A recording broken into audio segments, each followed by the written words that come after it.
Get out now.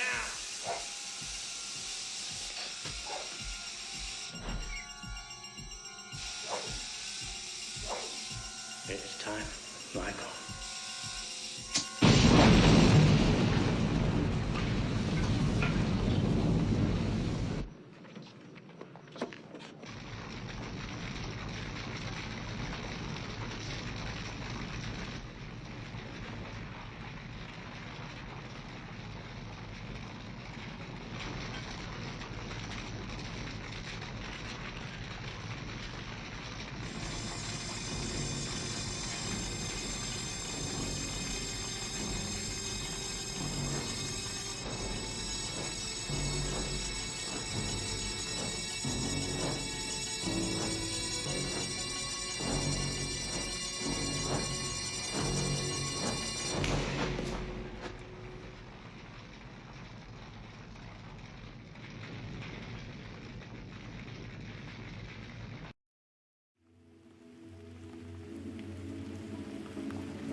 aka Anomaly, back for another figure review, guys. I know it's been a while since I did a film, or did a review, not a film, but a review, and I just wanted to hit you guys with something special. This kind of fell in my lap at the last minute. I want to give a few shout outs to Distress Labs, Once Customs, my boy at Collectibles, and this video is dedicated to Odell, my boy.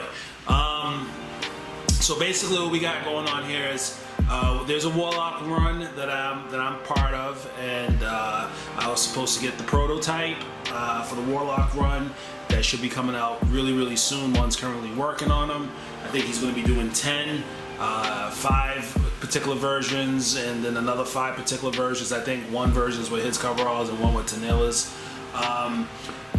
You know, Paul's and ones are always trying to do something different and innovative in the hobby. So what they want to do, or what they're striving to do, is to have an exclusive figure per run. So I guess this burnt variant, which kind of takes place during the movie still, it was just towards the end scene, you know, as you guys saw in the intro, he was in an explosion, he was on fire, he collapsed, and that was the end of the movie. So this figure is supposed to depict how he looked, or the aftermath after assuming that he would have gotten up.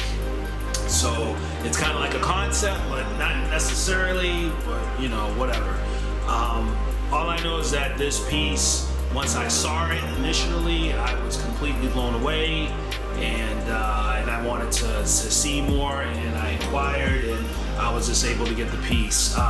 This piece originally is supposed to be a one-off, but due to the popular demand for this piece, they may consider doing an additional 1 or 2 extra, but not too many more than that. So this is again the H2 81 burnt edition. I'm gonna go into all the details of this figure, show you what it's all about, and again, I mean, I've owned a lot of Myers, guys.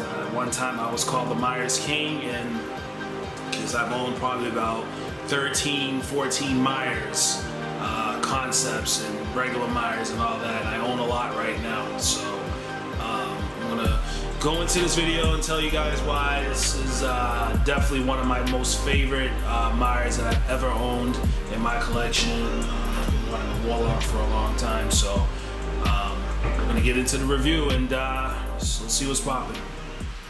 Guys, so we're gonna take a quick look at this Dio, which is the hospital explosion scene diorama, and basically we have the hospital 4 that has, like, you know, the tiles and the grout that you guys can see. I love that, and Paul never misses attention to detail. You got the ash or weathered grout in between the tiles. It's not like perfectly white and clean. You got debris, pipes with blood and wood just everywhere, reminiscent of an explosion. We got a oxygen tank, which is really heavy. It is source, but it's very heavy and high quality, and Paul was telling me it was actually quite expensive. And it's all metal, and it looks the part. And here, this is a 2-part dial, which is something we don't see a lot from Paul. It comes apart in, like, with a nice peg system that makes it very nice for shipping. You know, we got all types of details. We got the light sockets. We got the ash walls, which look like a wall that is, you know, been in contact with fire, and all the ash and soot all over the place. And then we get to the one of my favorite parts of this dial, if not my favorite, is this explosion effect, which in my opinion was done very well. I don't know if you guys noticed that I have the light on right now. There is a switch about right here. I'm not gonna play with it because I don't like moving around the cotton too much, but there's a switch there, and this cotton is like very pliable. You can move it easily and stuff. So Paul did an excellent job making this look exactly the way it's supposed to look, like puffs of smoke and explosion. And you can see there's like fiery, he painted it in a way that even with the light being off, it still has this fiery, sooty, blackish look to it that looks very reminiscent of an explosion. And even though that doesn't look like there's much going on with this dial in terms of complexity, that effect alone is very, very difficult, I can imagine, to depict. And Paul said that he went through 3 different trials with this dial before he had a look that he was content with. There we go, from the side angles. And again, it's a large dial. It barely fits in the DTOF, but it will fit in your standard size DTOF. And it's just really well done, and it complements the figure really well, guys. Again, boom, explosion. So let's take a perspective shot, and let's get into some more details. So let's take a quick look at this second head. All I can say is just wow. Look at the detail, look at the blood work, look at the color variation. Just look at the overall quality of the paint, guys, that we have. Again, hopefully this camera is doing this piece justice. There's a lot of light going on here, so it's kind of making the camera have a difficult time focusing, but look at that burn effect, guys. Look at that. This sculpt is kind of similar to the first sculpt. It's just, you just don't have as much hair. This sculpt is depicting Myers in a much worse state, and he's more severely burned. Basically, he has less hair in his head, and he's just his days just getting worse by the minute. So again, it's excellent sculpt, phenomenal sculpt for a second sculpt, and I'm super, super happy to have it. One last look. Again, his perspective shot. Let's check out some of the other aspects. Alrighty, so let's start with the COA, guys. As you guys can see, this is the H281 burn 1/6 scale figure by One's Custom / Distress Labs 2022. Gold embroidery, awesome COA, typical that you get from One's Customs. Oh man, disregard the base. This was from my hallucination, Jason, but just had to be able to put it on something. But again, let's start off with the bottom half. Typical boots. It's amazing how many different weathering variations that One seems to be able to come up with. These look like they have like a really wet, slick look to them, and they look like they've been burnt as well, semi-burnt, I really like the way the pants are draping over the boots. As you guys can see, there is just tons and tons of detail. There is a lot going on with these coveralls. We got a lot of tattering, a lot of weathering, a lot of the typical stuff that you see from Ones. Again, just done at a very high level for 2022. Very, very lifelike. These coveralls are Tanilla H2 Warlock coveralls. So on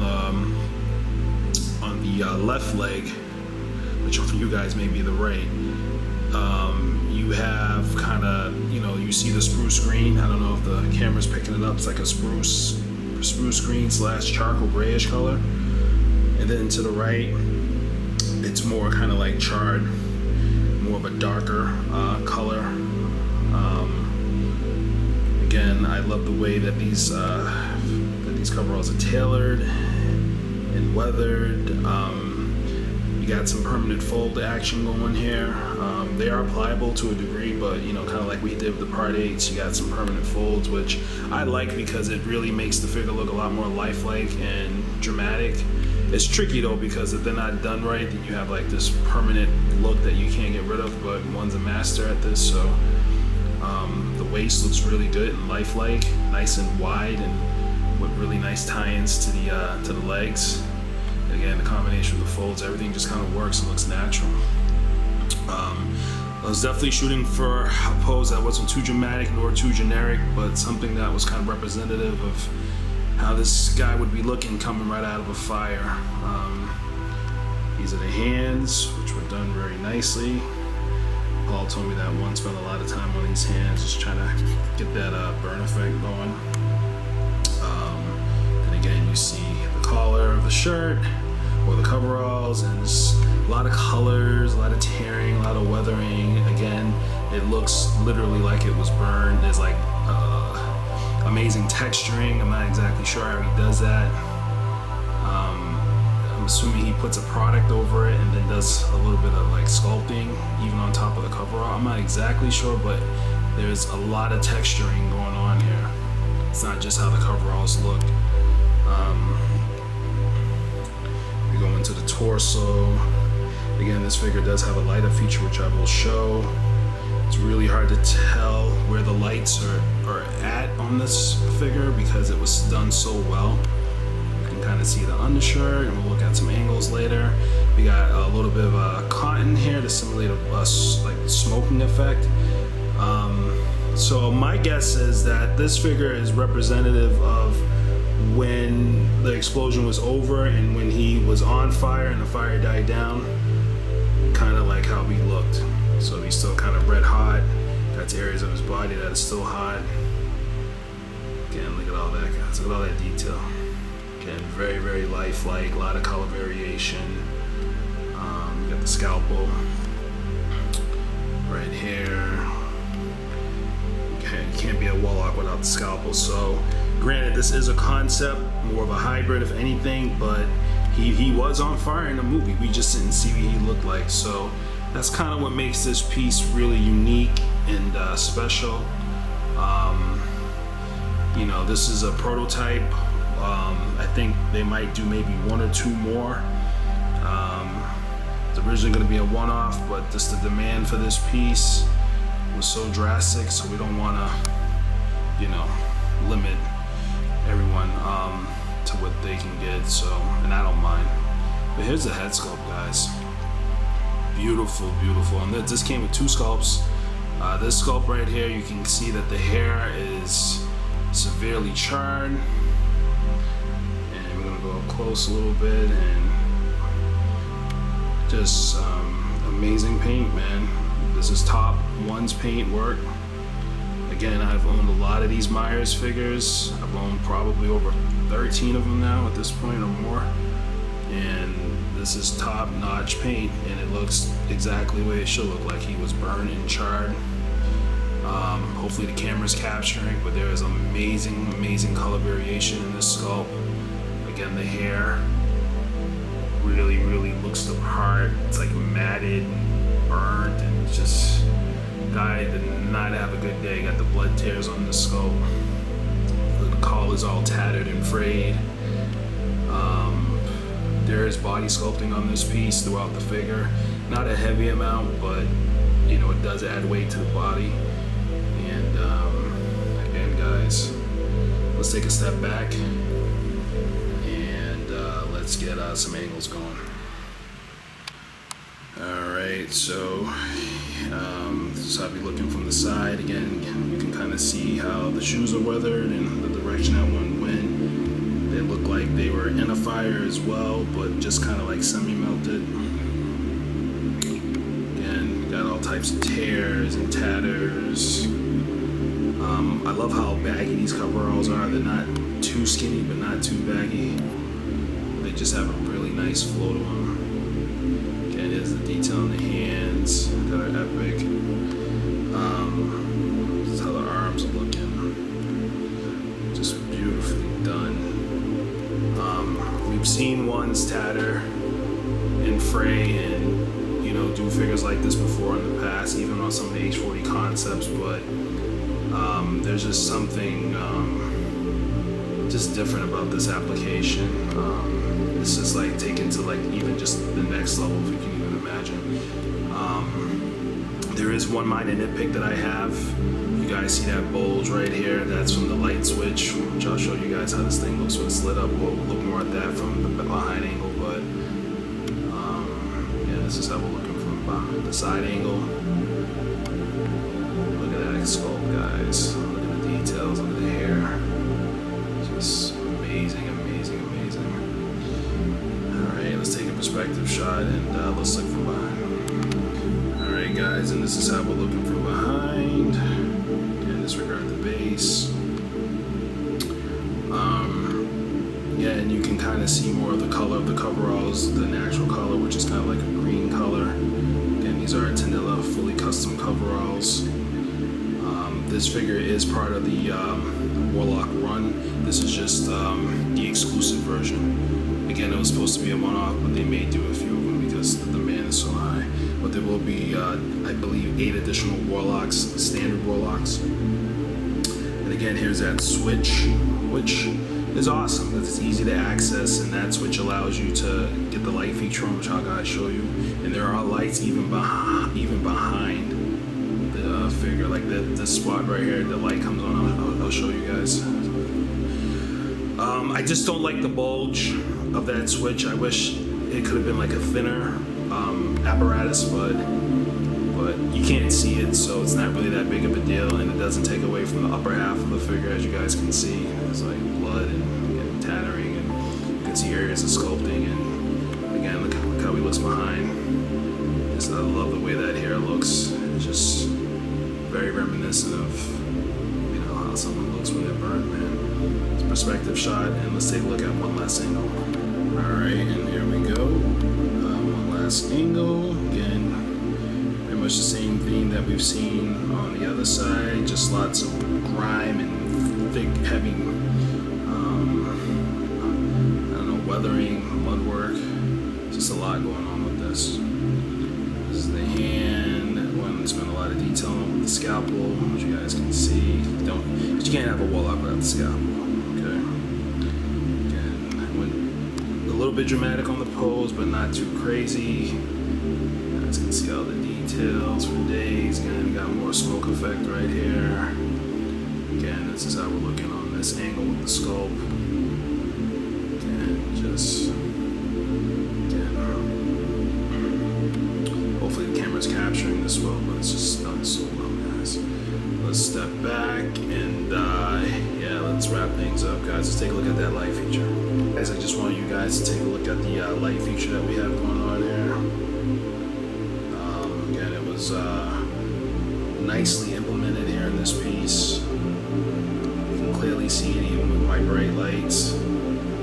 Again, this is reminiscent of the fire being over, but there's just areas that are still hot, man. We rotate this guy, and I think there's even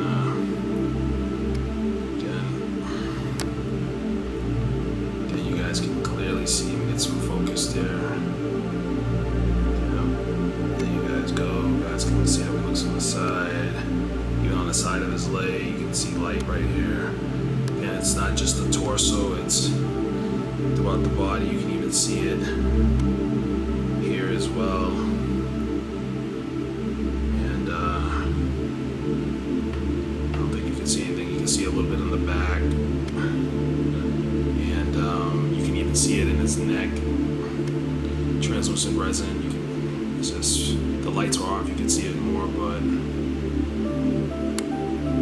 just really well done. Let's wrap up, guys. Alright guys, so this is going to conclude this 1/6 H281 burn figure review custom. I hope you guys enjoyed this review. Again, I just really wanted to share with you guys why I feel that this piece definitely highlights some of one's most creative and most profound efforts in the Myers realm. We all know that's the Myers figure in general is definitely one's meat and potatoes, and one of his best figures that he does, along with the Hobo and the Parts Heavens and all that. Again, with the Warlock, it's just an iconic movie. Some argue it was even better than the original. I like them both, and to finally have an implementation of a Warlock in my collection done at this level, and that's still from the film and reminiscent of the film and all that, is just awesome. Again, Paul and or the Stress Labs and Ones, they complement one another, and this is just another project that everything just kind of blends together. It works nicely. It's an awesome presentation, and I will forever be, dedicated to this piece and loyal. So with that being said, guys, I hope you guys enjoyed the review. There's more on the way. Sorry for the delay and for the absence. Just been doing a lot of things, new careers, a lot of transitions in the life. I have another review coming up really soon towards the end of the month. I'll keep that a surprise, but it's I'll give you guys a hint. It's in the adjacent realm, so stay tuned for that and much more, guys. So I'll holler at you guys. I'm out. Peace.